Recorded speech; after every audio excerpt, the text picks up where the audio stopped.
from the back of Ruth the Realtor's car, it's the Stacking Deeds Show. I'm Ruth the Realtor's part-time mechanic neighbor Doug, broadcasting live from the spacious recording studio in the trunk of her 88 Lincoln Town Car. What are some of the hottest trends and biggest concerns in real estate investing? We'll ask an all-star panel of guests so you're in the know. First, she's the host of the Adulting is Easy podcast and a ninja at short-term rentals, Lauren Keen Aumond. And he's a tax attorney and author of the book Replace Your Income, a lawyer's guide to finding, funding, and managing real estate investments, Brian Boyd. And she's the host of the Agent Goldmine and Invest to Fi podcast, Allie Garced. Jeez, why does it sound like I'm opening an episode of The Love Connection? Anyway, and now let's turn on the cameras. Everybody, hey, look at that! We're live on YouTube. Thanks for the heads up, Joe. With two peeps who could pass for midlife crisis Ken and hot flash Barbie, it's Crystal Hammond and Joe Saul Seahigh. Well, hello, midlife crisis Ken. I love that. I love that for you. I haven't got my sports car yet, Crystal. I still haven't done that. I got that part of the midlife crisis coming. Hey, everybody. Welcome to a live recording of the Stacking Deeds podcast. She's Crystal. I'm Joe. And Crystal, we are live on YouTube. What's up with that? Yes, this is a change from our usual format, but I'm excited about it. I mean, I know we have faces for radio, but now we have a face for YouTube, for the tube. We do. Well, and we're not here alone. Let's meet our all-star panel today as we go over some of the hot trends in 2024. Maybe some worrisome trends. Let's start with a woman who recently moved halfway across country. I wasn't sure she's going to make it. We're recording this very early, Crystal. And I was like, she's way out west. She's going to wake up at like 4 a.m. for us. Turns out that's not the case. Allie Garced's here. Allie, how are you? I am swell, Joe. I am on my third cup of coffee already. But yeah, it's nice out here in the Midwest. Never thought I'd live here, but here I am. Okay, dear. Have you got that down yet? Don't you know? You betcha, Hey, that Allie. wasn't too bad. That was pretty good. Yes, Yeah, for now a they beginner, know. you're getting They there. definitely know where you live now. Well, that's fantastic. That's a beautiful city, by the way. Stacking Benjamins, our sister podcast, has one meetup group in the nation, and it's there. So you got to maybe be our special guest for that group, Allie. Would love. That sounds like fun, yeah. Well, let's talk about, because I think the most appropriate podcast that you do, because you're the busiest woman on earth, I think, is Agent Goldmine, because there's a lot going on, and we'll talk about this a little bit today. But tell me about the Agent Goldmine podcast. The Agent Goldmine podcast is a podcast by real estate agents. Me and my business partner, Shelby Johnson, was Shelby Osborne, who's been featured on other podcasts as well. It's for real estate agents, especially those that are kind of like stuck at the 5 transactions a year that want to scale to 20, 30, 40 plus. We do a lot of solo episodes. By solo, I mean me and Shelby, talking about changes that are happening within the real estate agent industry. And we interview top producing agents and we get their quote unquote secrets, like what are you doing that you're so good at it, and tell us step by step. So every episode you can implement something into your agent business. That is so awesome. And I'm so glad you're here, because with all the changes going on right now in the real estate investing world, I think that's going to be something we probably talk about today. Ooh, foreshadowing. And he's a guy who puts himself on mute because the birds are happy behind him. Brian Boyd joins us. Brian, how are you, man? I'm well. How are you? Thanks for having me Good. this morning. Yeah, we've got the birds out, but I think they're starting to calm down a bit.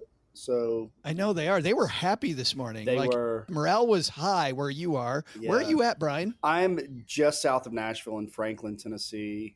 Oh, beautiful town. Oh, yeah. It's booming. I don't know if you guys have been here, but I drove downtown the other day, and I think there are 12 cranes in the air. So Wow. the building is just going like gangbusters here. Well, our friends Brian and Bo from the Money Guys are there, and this little guy named Ramsey is in Franklin, Dave. Tennessee. Yeah. I don't know if you're familiar with Dave. Ramsey guy. Yeah, I am. Is he your neighbor, Brian? He's not my neighbor. He lives up the road, maybe about 10 minutes. Probably a house half the Wow. size of yours. He's one of the birds chirping in the back. That's right. He sent the birds. He's always chirping, Allie. I don't know about his square footage, but I think it's somewhere around like 15 to 20,000 square feet. Wow. So Is that it's it? ridiculous. Yeah, I mean, About yeah. his property. Hey, good for him, man. good for him. Well, Brian, tell everybody about what you do, because you are a tax attorney working with the people that listen to this podcast. Absolutely. So I'm an investor myself, and I'm a tax attorney, real estate, and business lawyer. And I work at a firm called Thompson Burton here in the area. And quite frankly, I have clients come to me all the time about how can we reduce our tax burden? We want to, retire early. Well, most of the time, the answer is real estate. And then you have to explain how real estate works and then tax deductions on that. So that's what I do. And then when things go wrong for clients, my firm handles, real estate litigation, partnership disputes. And then if you're really in trouble with the IRS, that's when you hire somebody like me and go litigate with the Department of Justice. So that's what I do. That's my day-to-day stuff. You know what I like, Brian? I like following you ahead of time so we don't get in trouble with the IRS. Like, let's do that. Yeah, absolutely. Because orange is just not my color, Brian. I don't know about yours, Crystal. No, absolutely. Yeah, this isn't a face for prison, And last but not least, she is a ninja when it comes to short-term real estate. And she's also the voice behind the Adulting is Easy podcast. Lauren Keen Aumond's here. How are you, Lauren? Hey, Joe, I am absolutely great, although it's getting pretty hot down here in Florida, hot and humid. But other than that, I'm good. It is this time of year where you're like, what am I doing here? But then in January, you giggle a lot, don't you? Yes, I do, especially when I look at the bank account from the short-term rentals in January. I'll tell you that. Nice. And that is awesome. Well, let's go there. Let's talk about you and your empire when it comes to short-term rentals. What does it look like these days? How's the short-term rental business, Lauren? It's a mini empire. We are about to flip one of our units from a long-term to short-term. So very shortly here, we'll have 9 short-term rentals and 3 long-term rentals. It's just enough to keep me somewhat busy. But I also was able to leave my 9 to 5 in 2023 at the age of 33 because of the cash flow from them. So life is good. I love, and we're going to link to past episodes that you and Allie have both been on where you've helped our deeders in the past. But I have to say, some of the systems you have around your short-term rentals and the systems you teach on Adulting is Easy they're pretty badass. What we've asked each of you to do is to bring up a topic that is big in your area, your part of the world here in 2024. Actually, you know what, Lauren, I was going to start with you, but I think we probably got to go to the elephant in the room, which I have a feeling, Allie, that there might be a topic going on with real estate professionals right now that you might be, I don't know, are you worried about this topic that I keep alluding to? What topic? I haven't heard of it. I thought you were calling neighbor Doug an elephant. Wow. I didn't say it, Oh, you're Doug. killing me. Oh, you kill. Stop. Yeah. So the NAR lawsuit, it is going on. Oh, yeah. I think I've heard of something about that. I don't know. Vague. No, NAR lawsuit, that is like the biggest topic going on in my world right now. It affects buyers, it affects sellers, it affects buyers' agents, it affects sellers' agents, brokers, all the things. The NAR, it's still in process. Nothing is finalized yet. As of right now, May 22nd, 2024, it should be going into effect August 17th, 2024. And there are a couple of changes. We can talk about buyer side, the seller side, both, whatever you want to talk about. But the overall changes are supposed to be for more transparency in the business, more transparency for the sellers, more transparency for the buyers from their agents who may not have been so transparent before. Now, we can also talk about whether in practice it's actually going to turn into more transparency, but that could be a different topic as well. Well, let's start off with the investment pro, and then we'll go to the real estate investor side, Allie, because the first thing that I wonder is this going to make agents better? As you know, we've got some agents in the space that are just frankly middle women, middle men, right? They're not truly doing a lot of work. And I feel like in some ways, the agents that are going to survive are going to be better because of this. Do you think that's true? 100%. Yes. Those that do not have a value proposition that they can explain to their seller, to their buyers, they're going to be out of a career. Brian, are you seeing a change in the way that agreements are written up now that buyers, might be on the hook for some money? Are you seeing anything in that space? It hasn't taken effect yet. In fact, piggybacking off of Allie there, it's not final, so we don't know what to write. So while it's still in process, and I believe I read up on this case, there's been a proposal for settlement. It hasn't been signed by the court yet. So we're still in this limbo area. And until the court executes the settlement agreement, it's still this miasma of what is this? So what I do think is going to happen is, to your point earlier, it's going to shake out a lot of real estate agents. Moreover, it's also going to reduce the buyer side ability to buy. So what was previously their down payment now has to be scaled back because they have to pay their agent. So, it's not quite firm yet. We don't know how to draft it. We don't know if that is actually going to be the settlement.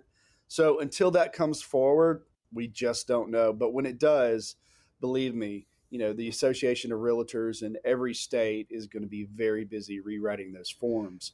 But for attorneys, we're just kind of sitting back and watching the court. What are they going to do? Are they going to accept it or reject it? Joe, I just have to jump in here. Brian, we've got a lovely prize pack for you after the show because you have found today's word of the day, miasma. Congratulations. I wrote that down too. I'm like, miasma. That is a word that has never been uttered on any Stacking Benjamins or Stacking Deeds podcast ever. So impressed. We need a little dinging ding, sound, ding, Doug. ding, ding, We need like a ding, ding, ding, ding, ding. Crystal, we got to get on that. Allie, I want to go back to you on that because Brian brings up the popular point of view, right? Which is that buyers are going to have less money. But something that I've also seen people say is that may not necessarily be true. If an agent is really good at their job, the conditions that exist now may still continue to exist. Like if this deal is going to go through, seller's still going to pay it. Is this just a negotiation point now, or are we going to see buyers that are able to come to the table with less money because they have to pay their percentage? It's going to be a mixture, especially now with the VA, those that, I have a military background, did 10 years in the Air Force, those that, cannot pay their buyer's agent to help them purchase at this time until the VA makes any changes, they're going to have to go to the listing agent. They're going to have to work out something else. Now the VA is most likely going to change something very fast should this come into effect August 17th. But overall, I'm also a little bit of a conspiracy theorist too. I think this is we're seeing the divide between the rich and the poor right before our eyes. Who is going to be able to continue purchasing properties? Not the first time home buyer anymore. So who is? The big companies. Mm-hmm. So if you can purchase property now, I tell everyone, and if this sounds terrible coming from a real estate agent, but I'm like, buy a property now, own some land. But overall, the sellers now no longer have to pay. They never really had to. But now on some MLS that they do not have to pay anything toward buyer's agents to compete with them. They no longer have to pay a buyer's agent to then negotiate a lower price on the house that they're selling. So the buyers that can fill that extra cost by purchasing, coming up with the closing costs and coming up with their buyer's agents are going to succeed. The agents that can negotiate, because as of right now, there still might be a way to add it toward the seller concession. So a good buyer's real estate agent will say, well, we can make a purchase agreement for something of a little bit higher price or, an appropriate sales price, and then just have more seller concession. Out of those seller concessions, this is what my compensation is going to be, again, but compensation is always negotiable. So there are a lot of changes, and it's interesting that, again, as of right now, being that it's going to start in effect August 17th, we don't know what's going to happen until that day. And starting that day, that's when it's going to happen. So there is no buffer time. So we have to learn how to work with buyers, how to work with sellers, and sellers and buyers need to know how to best put themselves in the best position. Ellie, you want something to add to your coffee? It sounds like you need a drink. No, not at all. Not at all. There's nothing going on. Well, between this big change on your plate and Brian, to your point, no idea what to draft. I'm just seeing all this chaos currently. Lauren, let's bring you into this discussion because, you're one of those potential buyers. This finalizes, does this change your strategy as a buyer? Does it change the way that you go in and make offers? I am blessed that if we need to pay a buyer's agent, we have the finances to do that. On the sell side, I have a property listed right now. We just listed it. Part of the reason we listed it now versus later in the year is because of the potential upcoming changes. And we are offering commissions to both buyers agents and our agent. So I think probably from the sell side, I will keep doing that. I don't think that I want people to be incentivized to come look at my property. And the best way to do that is to pay the buyer's agents. As long as other people are doing that, that's my plan. On the buy side, if I have to pay an agent, I will. And if it means there's less buyers out there I'm competing with, good for me. But I will say, Allie, I totally agree with you that I would not want to be a first-time home buyer right now. I have a lot of, my cousins, my sister just turned 21. There's a group out there that will not be able to afford homes coming up soon. So I agree with you. Also, I just wanted to say that. Hey, but Goldman Sachs can. So Can I just say something here about first-time home buyers? Look, this isn't 1980, and we're not buying houses for $70,000 anymore, but you can. And yeah, you may not be able to live in downtown Nashville, but you know where you can live? You can live 45 minutes out, and you can drive in. There are cities in Tennessee that have houses for under $100,000. So this whole thing like, oh, I can't buy a house, investors are buying up all the properties. That's not true. That's just patently false. And statistically, if you look at across the country, there are homes that are available. They just don't want to live there. That's fine. I can buy a house 45 minutes out, a 3-2 on half an acre. Great. But I have to drive in. It's what's called a starter home. Yeah, you work your way up. You don't get to buy the $1.5 million house on an acre and a quarter. You don't get that. It's why it's a starter home. So all this, roiling out there about not being able to be a first-time home buyer because the investors are buying up everything or, it's too expensive. No, it's not. You just have to find the right place to go. No, I think that's always been the case, right, Brian? But I also think, I'm not sure that was the point. I think it was much more. This doesn't make it easier for a first-time home buyer. It means if you're listening to this show and you are a first-time home buyer, there's a little more work to do than there was before this. Yeah, but if you're a first-time home buyer, you also probably qualify for an FHA loan, which only requires 3.5% down as opposed to 10% or 15 or 20% down. So, on a $100,000 house, 3.5% down is, let's do the math. It's $3,500. It's not a lot of money. Well, let's stick with you and pivot to what's going on in the real estate attorney world. What is a big 2024 thing going on in your world, Brian? So this is something I've really been looking at a lot lately. It's the legislation that's been proposed to eliminate the 1031 exchange and increase the capital gains rate. It's never been successful. But if they raise capital gains from where it is now, 20 to 22% or 15 to 22%, all the way up to what could possibly be 44.6% and eliminate capital gains, I think you're going to see a lock-in effect in the market. I don't anticipate it passing. I don't think it'll get through Ways and Means. Who knows? But it's really something my clients have started calling about. Like, what do you know about this? Is it going to happen? What do we do? And my answer to them is, well, we could sell now and you can do the 1031 now. Or if it does pass, we'll have a lock-in effect and we could hold during this period, or we can do a slow man's 1031 out of it and try to recover that way. But that's really what's going on right now in my world as a real estate attorney and a tax lawyer and an investor, because it's a big deal. Like, you go from 20% to 44.6 and you eliminate the 1031 exchange. That's a big hit.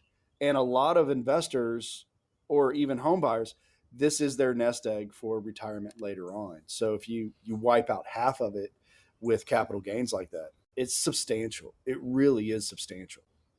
This is an interesting topic to me, Brian, mostly because not just on this show, but also on Stacking Benjamins, like there always seems to be some legislation that's right around the corner, right? Something that's on the way that investors get worried about. Lauren, this potential change, it obviously, if you're a real estate investor, could worry a lot of people. Are you worried that we're going to see a change in the capital gains tax? The capital gains tax, that would be definitely a huge problem for people. And I think Brian's right, because what are you going to do? You're not going to sell. You're going to try to just hold that property, hold that single family home that you may have traded up into a duplex, triplex, quad, small apartment building. You may have given that home, put it back on the market for one of those first time home buyers to buy. Instead, you're going to hold on to it, die, get your step up basis and pass it on to your relatives. So that's the problem there. To do it in tandem and also get rid of the 1031 exchange at the same time, I guess I can understand doing one or the other. I talk to my friends in Canada all the time. They wish they had something like the 1031 exchange, which they don't. So if that went away, I would say, we would be just on par with other countries. But this capital gains thing at the same time is really just a double whammy. And we need to be incentivized to trade up because we want to open up those new properties for other investors or families. Let me just say this. It's interesting that they're not saying anything about 721s. They're not saying anything about Delaware statutory trusts. They're not saying anything about family limited partnerships. So there's still mechanisms out there that real estate investors and tax attorneys can use to get around all this. But the point remains, and I think Lauren is absolutely correct. If you do this in tandem, you are going to see a market drop like you haven't seen since 2007, 2008. Nobody's going to be selling. Inventory is going to plummet. And, we've seen over COVID what happens when inventory plummets. Property values spike. That doesn't help anybody. I don't think it could possibly pass because the economic impact to the country would be devastating. Allie, is the real estate pro community talking about this? As far as real estate agents or Yes. my investing side? No. Well, let's talk about both, but I was talking about agents. Those that work with 1031, I mean, I've only ever done one. We're not talking about this too much as far as the 1031. I feel like it's been brought up before and it didn't pass. So I don't know. But as far as the 1031 stuff, I have not touched. It is interesting. The specter of future legislation always just kind of drives me crazy. When I was a financial planner, I would have people in my office that would just focus on it. They'd get so focused, it would paralyze them. And I think, Brian, for me, the takeaway is if you're going to do a real estate deal, make your best deal now. I mean, is that what you're thinking? Well, not necessarily, because there are ways to get around all this stuff and you just have to think outside the box. So as a real estate investor, I did a 1031 last month and we switched from a triplex in Knoxville, Tennessee to a short-term rental in Nashville, Tennessee. And it was fairly easy. But if that 1031 mechanism hadn't been there, I would have done the exact same thing and I would have taken the hit, but I would have wiped out that hit with a cost segregation study, bonus depreciation, and I would have still gotten the same effect later on down the road for my tax return. And by the way, if people want to hear more about the cost segregation studies, Crystal, we had a great interview about that earlier this spring, diving into that for our new dealers that have no idea what Brian's talking about there. Huge advantage, Brian, to get that done. Yeah. We went from a property we purchased for $263,000. We sold it for $400,000 and we bought an $800,000 short-term rental. So we scaled, and the property revenue is projected to go from like $33,000 a year up to $120,000 a year. So it's a big move for our needle. Lauren, you're very lucky. We gave you time to stretch out and really bring it. The bar is high, Lauren. The bar is very high because we're waiting for the last one, which we know is going to be all fireworks, unicorns, and rainbows. But we're going to make people wait for that because halfway through this discussion, we want to make sure that, Doug, you give everybody the pop quiz.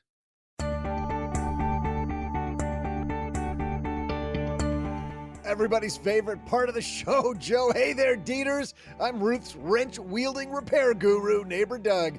Now that summer's officially here, many of you will be gassing up your family trucksters, strapping Aunt Edna up on the roof and hitting the road, to check out property values in other states. And based on numbers and stuff, it looks like almost every one of you will find your way to a national park because since 1904, the U.S. national parks have received over 16 billion visitors.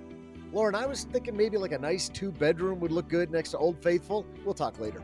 While national parks had already been a thing for like 20 years, it was on May 28, 1892, that John Muir and his naturalist brethren decided to form a group called the Sierra Club. And they did it for one very specific purpose: to prevent the U.S. government from reducing the size of a famous national park. So let's make that today's Property Pop Quiz. Which jaw-dropping U.S. national park was almost reduced in size? I'll be back right after I go form a club to prevent Ruth from switching to a tiny foreign import to save on gas. I hear she's shopping for a 95 Subaru. A hatchback! Where the hell am I going to put my mic in the back of that thing? Wait, don't answer that.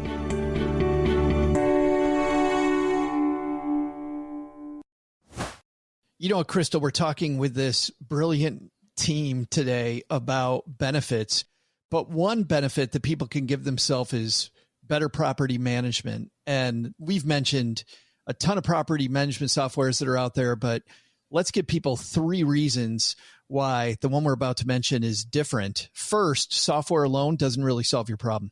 And that's why Hemlane's property management provides 24/7 repair coordination. That's right. You can either use your own service professionals or you can tap into their licensed network. Notice I said licensed network. Right. No, that's a good point. And we talked earlier in the show about it. Don't ask how, ask who.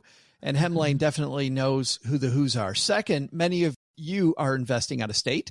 So Hemlane connects you with licensed leasing agents and other tenant placement services to help you find and place a tenant. And then third, Hemlane is ranked number 1 by Gartner with 4.8 star reviews. Wow. So they're legit. Yeah, I know when I'm looking for food, if it's 4.5 and under, I'm not touching the restaurant. Yeah. When you see the sign that says discount sushi, you're like, no, probably not. Not 2 words that go together. Manage your rental properties with 100% transparency and control without the administrative work through Hemlane. They offer everything from advertising your rental to over 30 rental websites to automatic rent collection and late fees. Best of all, you can tap into their network for a more hands-off and remote experience. Hemlane will increase your satisfaction and your cash flow with your rental properties. So visit www.hemlane.com and don't forget to mention to tell Hemlane that you heard about them through Stacking Deeds.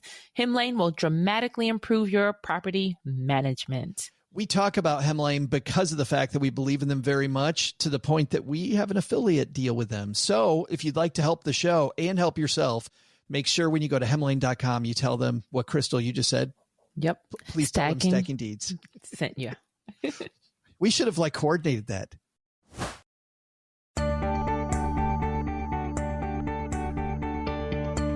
Hey there, Deaners. I'm national outdoorsman and parkour champion, Ruth's mechanic neighbor Doug. Before the break, we were talking about U.S. national parks. That's the royal we, by the way. It was truly just me. If that confused you, you may not have the grasp of the English language you think you do. In 1872, Yellowstone was established as the nation's first national park. It sparked a huge naturalist movement in the U.S. that included John Muir and his gang of do-gooders. In 1892, they formed the Sierra Club in San Francisco, largely because they found out that the U.S. government was hoping to play a new game called Honey, I Shrunk the National Park to one iconic property. And that was today's Property Pop Quiz. Which park was the Sierra Club focused on leaving as is? The answer is Yosemite National Park in Northern California. You probably figured that out as soon as I said San Fran, didn't you? Yeah, you're smart like that. And deal with it, San Fran people. We're going to call the city San Fran just to see that vein bulge in the top of your forehead. In 1889, Muir was instrumental in drawing up the park's boundaries and proposing its preservation to the U.S. government, who quickly agreed. Later, in 1892, when he heard they may make the park smaller, he said, "Oh, hell no!" And he put a stop to it. And he said it exactly like that, pretty sure. Yeah. And now let's get back to the ragtag group of real estate ne'er-do-wells on today's Roundtable. Wonderful. Yes. And Crystal, over on Stacking Benjamins, every time we have said San Fran, we get people writing in angry. You don't call it San Fran. Oh, yes, we do. You know why? Because you wrote in. Now we're going to poke you because we know. Bear. Crystal, you have any brothers, sisters? Yeah. Oh, yeah. Yes. And do they do that to you or do you do that to them? Just poke them? Like, especially in the car, your arm is touching my arm. Like, that was the best. Yes. Or trying to record. Back in the day, remember when we had to record songs, like wait for it to come on the radio? I used to try to record songs and my brother would sing over me trying to record. Of course. Fun times. Brian will tell you as a lawyer, he is contractually obligated to do that as a brother. I think yes. Brian, is that true? I think that's I contract actually law. Hogtied my brother once and threw him into a fold-up couch. So, yeah. Is the statute of limitations over on that? Yeah. Well, I was a minor at the time, so it would have been sealed anyway. So, yeah. So before we move to the short-term rentals, I did want to go backtrack a little bit just on buyers agents, because I'm glad Brian brought this up and Allie brought it up about like the negotiation is key. And that is funny that Brian said a $70,000 property, because that's what I bought my first property at. But negotiation is what made it more affordable, because we talked to Bernice Ross about down payment assistance programs. Yeah. And there's reports that there are areas of the country where home sales are through the roof just because, you know, the prices are there. And we always say, look for a good deal. So maybe that's where buyer's agents are really going to have to show that, hey, you just can't look on Zillow to replace me to save on commissions. It's up to me to bring you the best negotiation power. I know what sellers need or what numbers would work to move that needle. What are your guys' thoughts on that? Allie? When working with buyers, I mean, of course, everyone just, their default is always Zillow. As much as we want it to be our own website with IDX, it's Zillow. Regardless, though, how it's going to go is the buyers will say, I'm considering this property. What does this property look like? Before agents can even show them a property, they have to talk about agency. They have to talk about how I am not working for free. You know, like a lot of agents used to say, oh, we use a buyer's agent. We're free. No, you're getting paid. So we have to talk about that. We have to talk about, and we have to have a buyer's agency in place before I even show you a house. Everyone, no matter what state you're in, and that should have been done, but not all states required that. Some states always did.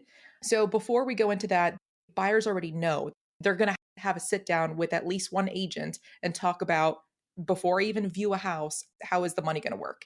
You know, how much is the compensation? Can we negotiate this? How much? You know, all the things.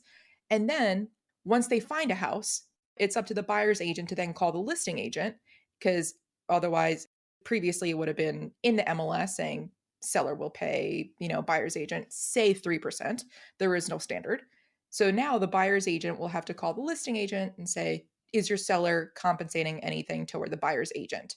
Is this up for negotiation? Can we negotiate something? And then bring that back to the buyer for each property, which is totally fine. That's what buyer's agents should be doing anyways, establishing a relationship with the listing agent to get their offer accepted. You get way more with honey than you do with vinegar. So being nice, schmoozing them up, you know, like, is there any way that the seller can compensate anything toward buyer's agent? And if not, or whatever the answer is, bring that back to the buyer. Is that going to work with your numbers? Will you be able to pay the remainder of my compensation? Let's negotiate more, all of that.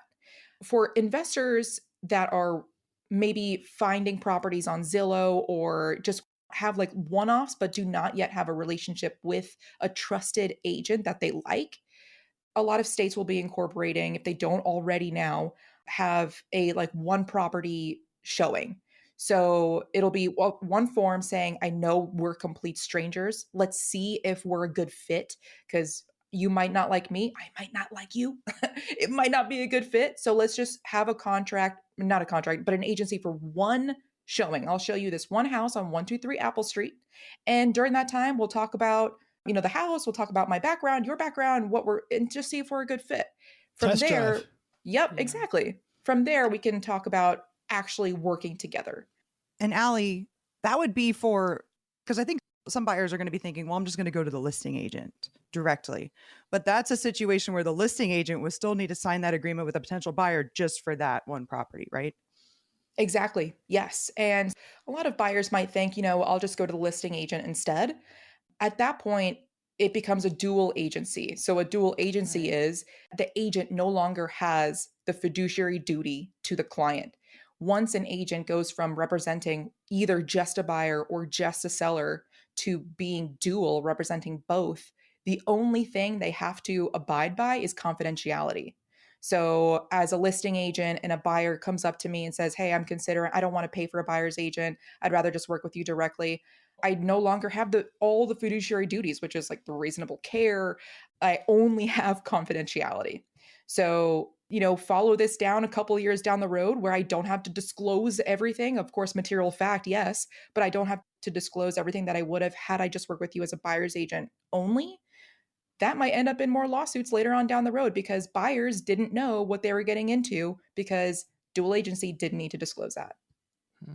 I want to go back to that discussion, though, as you're defining the relationship, because I think this is important, whether you're an investor or you're a real estate pro, like whatever your role is. And the reason why you're here, stoicism has been all the rage lately, but I really, really like the stuff by Sun Tzu as much as Marcus Aurelius. And one of the things that from Sun Tzu, The Art of War, that I really like, Allie, that I think you allude to is define the battlefield ahead of time, is the quote that they use. Like, whether you're an agent or you're an investor, sitting down with the people you work with, the pros you work with, and having that discussion ahead of time. So you define, where are we actually having this quote fight? I think is hugely important up front. Like, getting all that out ahead of time is going to give you the ability then to completely trust your pros or trust your client and then win at the end of the day. I agree 100%. That's why it's so important, especially now as an investor, to make sure that you have an agent that you trust, so that way you can work with them directly. And as an agent, you need to show your worth now more than any time before. Like, you have to show exactly what you're doing for your buyers, what you're doing for your sellers. Otherwise, you're going to be out of the business. Brian, I don't know if you even deal with this part of the real estate world, which is conflicts between people that haven't had those discussions with their real estate pro, or real estate pros fighting over commissions. Do you deal with that part of the world? And do you think the settlement might change that game? I do deal with those conflicts, but to your point about the settlement, I really think the settlement's going to shake out a lot of the lower tier real estate agents, the people that are, and I'm not talking about their character or anything like that. I'm talking about the people that sell 1 or 2 or 3 houses a year just to keep their license. Those that are true professionals, and, I have 2 real estate agents here in Nashville. And these guys look at numbers, they run statistics, they're constantly educating themselves about the markets. I think it's going to elevate the game of real estate agents in and of itself. But to your point about the conflict there, I think what you're going to see is there's going to have to be a middle ground where the seller is going to have to give some concessions to the buyer, because otherwise houses are just going to sit a lot longer and you're going to see prices drop. But the conflict between the agents, I think it's going to be a good thing for the market as a whole. It's going to be a race to the top instead of what has consistently been a race to the bottom for probably the last 30, 40 years, where you basically just need a pulse to take that test and call yourself a real estate agent. So you're going to see an elevation in the game of real estate agents. And when you elevate the game, those agents are the ones that are going to come to you and explain, what is agency? Let me explain that to you. Mm. Let me explain what my obligations to you are. And we can negotiate that now. And we need to negotiate that now. So I think it's going to be a good thing for real estate agents as a whole. And I think you're going to see real estate agents as a profession become more of a skilled relationship person, on par with like an accountant, an architect, a lawyer, a doctor. Yeah. They're going to be people. Which is funny, Brian, because on the top end, it already is, right? On the top end, it totally is. Yeah, absolutely. So I have 2 agents here in town. They both work at Compass, and when I ask them for, hey, show me where the hot spots are to invest, they pull up data and they send me data. And so I'm looking at, real time data with numbers, revenues, things like that, previous sales within, 10, 15, 20 days even. And they're really good at it. And it's been amazing for our portfolio. But if you're just going to your neighbor, Susie, who, she sells a house here and there, she can sell a house for you or help you buy a house. That's not who you're going to have anymore. Susie's not going to be a real estate agent because brokers aren't going to carry their license anymore if they're not generating. So I think it's good for the market as a whole. And to Allie's point, it will elevate the game. Definitely agree. Well, now main event. Well, not main event. We're all main events here. We have But goosebumps. Lauren, and short-term rentals, the Airbnb game. So what's hot right now? Which it's always hot, I think. No pressure at all here. Did you guys know that Airbnb on April 30th disallowed indoor cameras for the first time? April 30th, Wow. 2024. Are you aware of that? That's late. Oh, Doug's got to take all his Damn. down. Thanks for the heads up. Well, just to tell everybody what's going on, Doug doesn't have them in his houses, Lauren. He's got them all pointed at him and then got them out on the internet. So, All right. We'll have to put Doug's OnlyFans link in the show notes. Yeah, it's interesting that they're just now getting to that. I don't know what was the instigation for this rule change, but we have them on the outside of our Airbnbs, and that's fine because we need to keep the property safe. But on the inside, I've always thought that was a little creepy. Definitely can be creepy. It's more of a gray area once I really started to think about it, because you think indoor camera's bad, right? Because you're picturing like pointed at the toilet, right? Probably is what you're thinking, right? Dressing room. And undisclosed. Airbnb has always required you to disclose all cameras, but there are some situations, especially being, a woman, I'm thinking, what if I do a home share and I'm renting out the bedrooms, but the kitchen is a shared space, right? No more cameras there. What if I wanted to put a camera inside a locked closet so that if a bunch of stuff goes missing, or a locked bedroom, I can then know who broke in and who took that stuff? Those are gone now. you can't even disclose it and have it. You just can't No, have not it. anymore. You could before April 30th. And I read this too.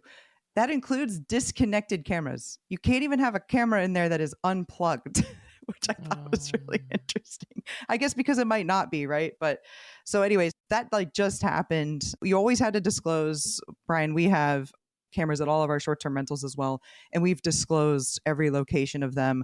We did get one listing shut down one time because we weren't specific enough. We said we had outdoor cameras. We did not disclose that they recorded at all times, right? So, which I thought would be kind of self-explanatory, and they found out that, because there was a 16-year-old birthday party and there were drugs involved. And so we had to use the footage to get these people kicked out. So that's how Airbnb kind of found out. And they shut us down as a result of that for only about 24 hours. We just disclosed everything and moved on. But just a very interesting thing. I think it will make guests breathe a lot easier. But, if there were hidden, or let me be generous, undisclosed indoor cameras, is this rule going to stop that? I'm not really sure, but that's just something that I wanted to bring up because cameras have always been a hot topic for short-term rentals. I wouldn't think so, though, Lauren. I mean, if you're not disclosing it now. Yeah, exactly. Right. I mean, so there's that. And the other thing that they did in terms of cameras for outdoor is if there's an expectation of privacy, like in a sauna or an outdoor shower, you can't have cameras there. They've specified that, which makes sense. I didn't see anything about jacuzzis. So, But again, this is more of a gray area. I think people think, oh, good, finally, how could they have not done this sooner? But there's this idea of host protection, especially in home share situations or asset protection or protection from other guests. If you were renting a room and there's a guest renting another room, there's not going to be any footage if there is some sort of altercation between you and them inside of the home. Or if somebody's maybe entering your space while you're gone, there's not going to be evidence of that if you're in some of these home shares. So I think overall, I hope guests feel better, but there's a little more gray area to it than people think. What about, Lauren, the changing world of municipalities and short-term rentals. Any new news in that area?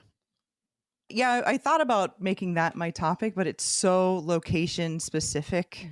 We just saw that in Houston. We've seen it in Austin. In Florida, where I operate, there was a law passed in 2011 that said whatever your rules are your rules. And so we have a lot more, I think, clarity in our different areas than a lot of states do because we passed this state law. And that's another one where in a town here and a couple of the towns here in the Tampa Bay area, they have very long short-term rental minimums. And of course, people just kind of break them and list anyways. But the town, I've spoke to some people at these towns and they're like, I wish we could shorten it, but they can't do that. So, there's some situations where people, I think some municipalities wish they had longer minimum stays in effect in 2011. There's some that wish they had shorter minimum stays in effect in 2011. Wow. But what I tell people that want to get in this space is don't buy a property, don't underwrite your numbers simply as a short-term rental.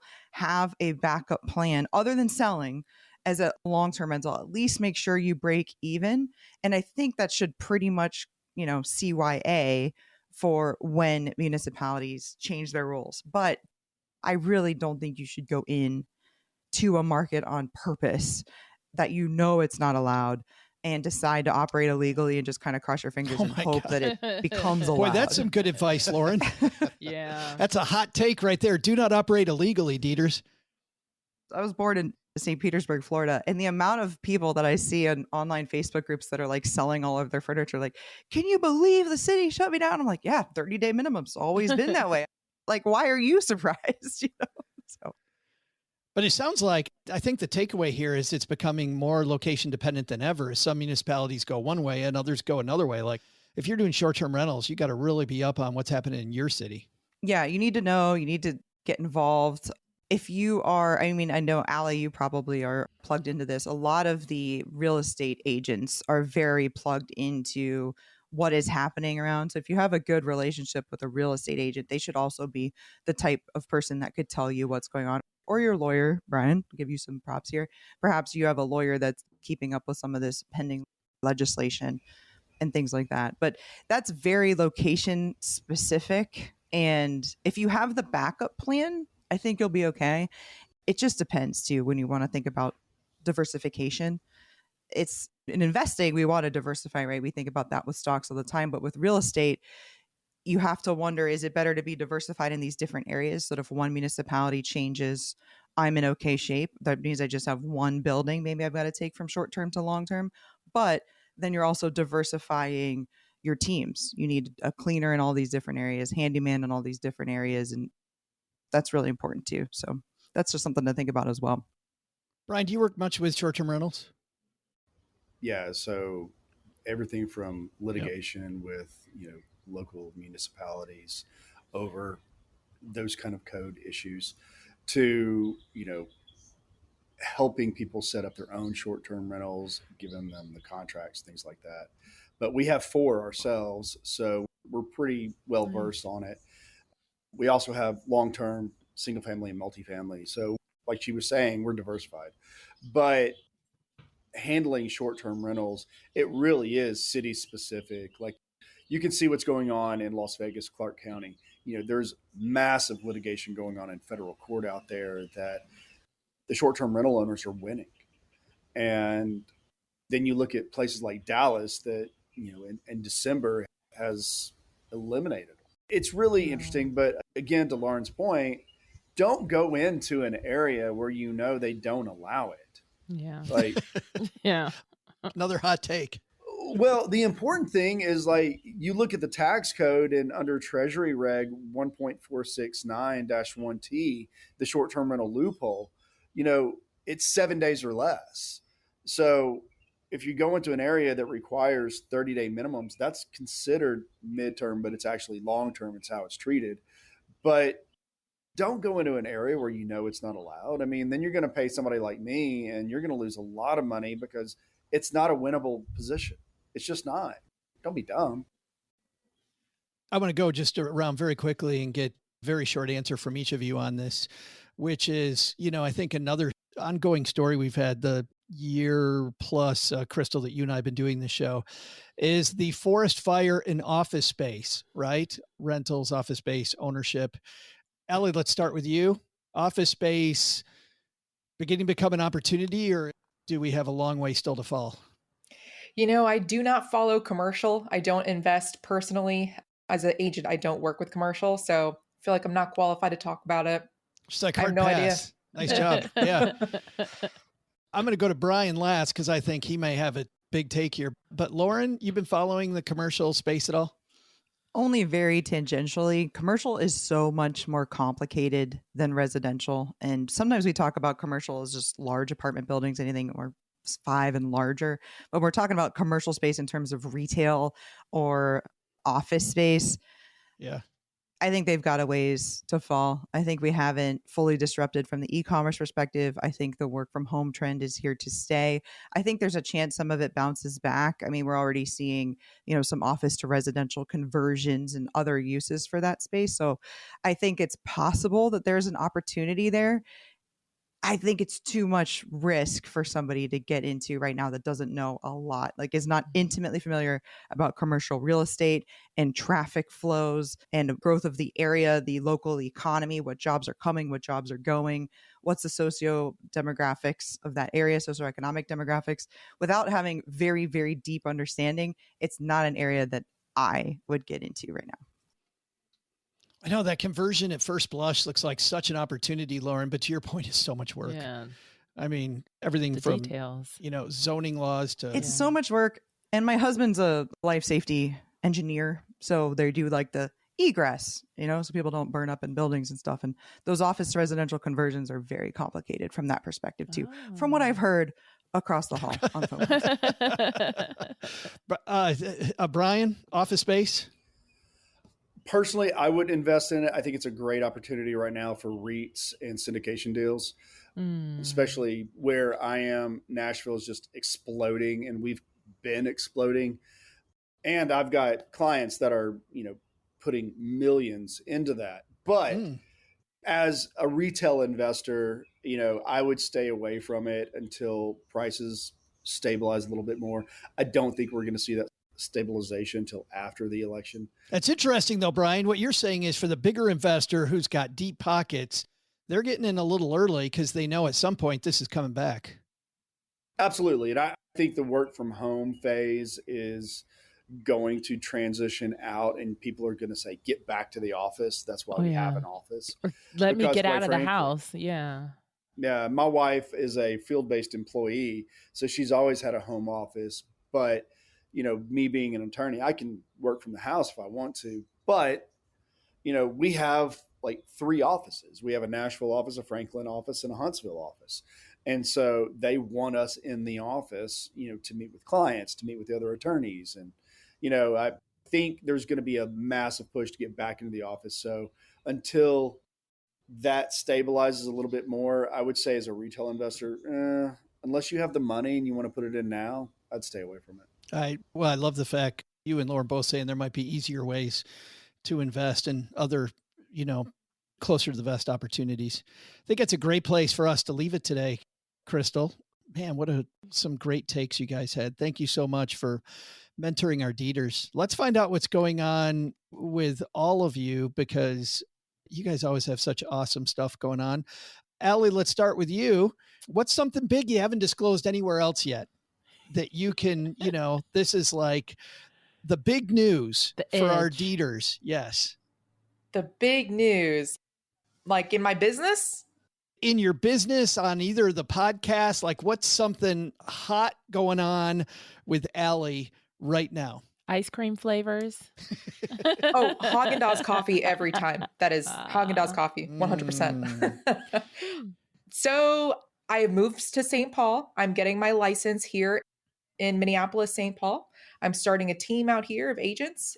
We're up to a little over 60 agents worldwide. Nice. Because now we are in 3 countries. And so if you're a real estate agent that is stuck at 5 transactions, we can get you to 20. Easy. We have a whole checklist. And as you have heard today, Allie's slightly good at educating people and helping them get from point A to point B. Yes. And if they want to get a hold of you, Allie, best place to go is the Agent Goldmine. Theagentgoldmine.com. That's where we have a lot of resources for real estate agents to help their clients build their business. I have a YouTube channel. It's Allie the Agent. And that's probably the best. Yeah, Allie the Agent, really on all social media. I'm on Instagram all the time. Allie the Agent. Allie spelled A-L-I. I feel sad. You're never doing anything. You're just sitting around with your feet up. Yeah. Nothing happening. Lauren, thanks so much for joining us again. Besides sweating it out in St. Pete, what's going on at Adulting is Easy? Oh, lots of good stuff. So Adulting is Easy is personal finance with a little bit of a real estate tilt. Got shouted out in Kiplinger's recently, which was pretty cool. Awesome. That's not Stacking Deeds exclusive. Let's see, Stacking Deeds exclusive. I haven't told anybody that my friend, she went out on her own about a year ago designing closets for people. And I'm thinking about partnering with her in that business. I love the interior design that I get to do for my short-term rentals. I love furnishing and decorating and all of that. But I don't really want to create another whole business for myself because of all of them that I already have. And so thinking about kind of partnering up with her and helping her sell and design some closet. That's you have your first client right here. I know. I still have boxes. I'm unpacking. I need your help. That and home offices is what she focuses on. So I'm slowly learning the closet terminology and I'm going to start shadowing her soon. So there you go. Some exclusive information for you, but that's kind of outside of Vacation Nature Coast, Adulting is Easy, House Money Media, and my husband's engineering firm. Yeah, you've got nothing going on either. Allie? There's closet terminology aside from the word just like shelf. It is insane. Like side walls and all the decks and valet rods. It's way more complicated than I thought. I just throw stuff and I hope it stays closed when I close it. I know. I'm like, maybe I'm a bad candidate for designing closets because my house is 1901 and it has like 0 closets. I just have like armoires everywhere, but I got to admit that besides the pricing, I walk into the Container Store with like a drool cup because I walk around just, I don't know what it is about like, organizational tools. I would probably be a hoarder of organizational tools. Like just stacks of places to organize stuff. Not good. And then you'll have to be on that show and they'll make you get rid of all your shelves. Does it spark joy, Lauren? Does it spark joy? Right. Brian, thanks so much for joining us, man. This was a ton of fun. Absolutely. Thanks for having me. I've enjoyed everybody. Well, I heard, man, you just might have written a book about this topic. Say it ain't so. I did. I wrote a book called Replace Your Income, a lawyer's guide to finding, funding, and managing your real estate investments. But I've also got, a TikTok channel, an Instagram channel where I give tax tips and real estate tips on almost a daily basis. I also have a link in my bio where there are documents that, you don't have to pay a lawyer to draft. I already drafted them. You can just go get them. Moreover, I've started doing seminars for real estate agents because I think a lot of real estate agents don't have the necessary education background to talk to their investors about 1031s, cost segregation studies, depreciation, bonus depreciation, how to hold their investments, things like that. So we've got one coming up in August 13th at the Nashville School of Law. And, there is CE credit available for real estate agents to attend that. So, I've started getting more into the education space with my real estate. I think it should be available to everybody because it is the #1 wealth creation tool in this country. And I want everybody to be successful. There shouldn't be any losers in this situation. And quite frankly, if price is a problem, let me help you find an agent that can find you the right property. And, I just want it to be available to everybody because this is not only for me, it's for my son and it's for his children. And as you move forward, this is how you create wealth. It truly can be a legacy, which is a powerful thing. Brian, it's funny. I love watching the tips that you give on Instagram, like Allie and Lauren, but I got to say, I moved over to watch you on TikTok. You don't do any of the dances, man. What's up with that? Zero rhythm. Yeah. 2 left feet. No. I mean, like, 2 left feet, like Three probably bad 3 left knees. feet. Yeah, I mean, it's bad. You don't want to see me dance. It's not a good thing. Well, thanks to everybody for joining us today. Yes, thank you. Thanks to everyone on YouTube joining us. This is the first time that we've done a show on YouTube, and we're going to leave this up. So if you want to watch the show live and see Brian, Allie, and Lauren, and neighbor Doug, Crystal, and me, just go over to the Stacking Benjamins YouTube channel. But Crystal, how do we get the show notes? Head to stackingdeeds.net/show notes. See, and they appear like magic in your inbox. Bam. We have our little magical unicorns deliver them directly to your inbox. Written by me. All right. Big thanks to Brian, Allie, and Lauren, and Crystal. And us. Big thanks to us. You. Yes. Hello. Doug, take it from here, man. What's on our takeaway list for today's show?